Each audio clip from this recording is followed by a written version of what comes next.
The goal of this experiment is to find the amount of excess charge on a piece of charged tape. Many normally neutral objects can become charged by contact when electrons move from one object to another. The goal in this experiment is to charge a piece of Scotch tape by sticking it to another piece of tape and then removing it, and then to find the excess charge by measuring the distance it can repel another piece of similarly charged tape. After completing the lab, I found that a piece of tape had an excess charge of 7 times 10 to the negative 8th coulombs. The materials in this lab is tape, a plastic pen, a ruler, a piece of cotton, and 2 books.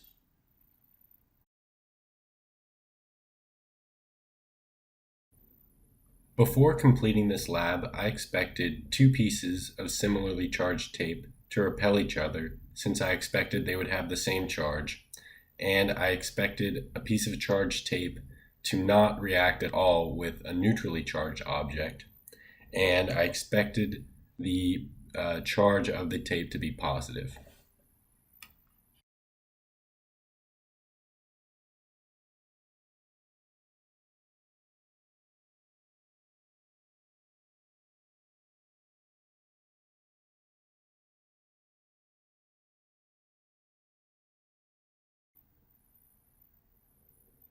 I was correct in my first expectation, and the 2 pieces of charged tape did repel each other.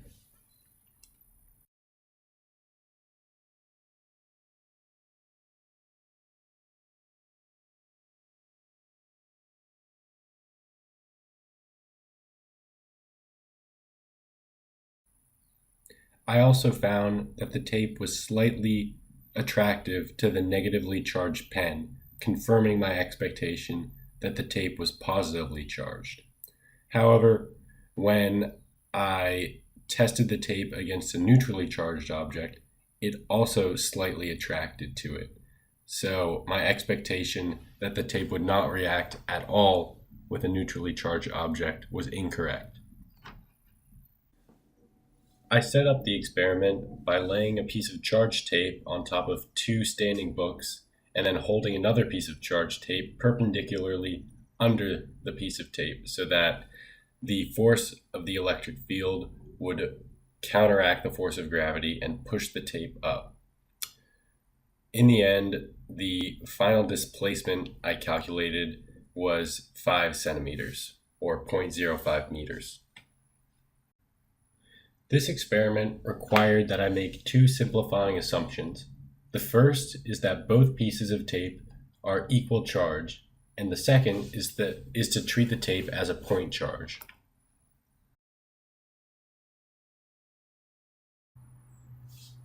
After calculating the distance d between the 2 pieces of tape, I was able to solve for the charge of the tape by setting the force of gravity equal to the force of the tape exerted by the charge, and then I used Coulomb's law to find the force of the tape.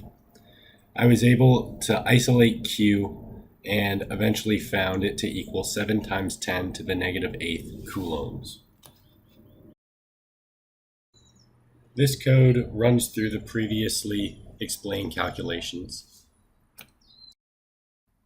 Lastly, I calculated the fraction of charged atoms in the tape by first finding the number of atoms in the tape by dividing the surface area of the tape by the area of one atom, which came out to be 9 times 10 to the 16th atoms in the piece of tape that I cut. Then I found the number of electrons in the tape by dividing the charge that I had previously calculated by the area of one electron, which is 1.6 times 10 to the negative 19th. And that gave me the number 4.375 times 10 to the 11th electrons in the tape. And then to finally find the fraction of charged atoms, I divided the number of electrons by the number of atoms, giving me 4.86 times 10 to the negative 6. In conclusion, I was able to check the reasonableness of my results by comparing my answers to those of my classmates during our group review session. All of my answers were in the same order of magnitude as the general consensus that my classmates had come to. Additionally, hypothetically, if electrons were positively charged and protons were negatively charged, the results of the experiment would have been largely the same. The tape would have repelled the other tape about the same distance. The charge would have become negative instead of positive as a result. And when interacting with the negatively charged pen, the tape would have been repelled instead of attracted. Also, during the experiment, it was important to handle the tape as little as possible because the more the tape was handled, the more likely that the charges on the tape would have been diffused into my body, and then the tape would have been neutrally charged.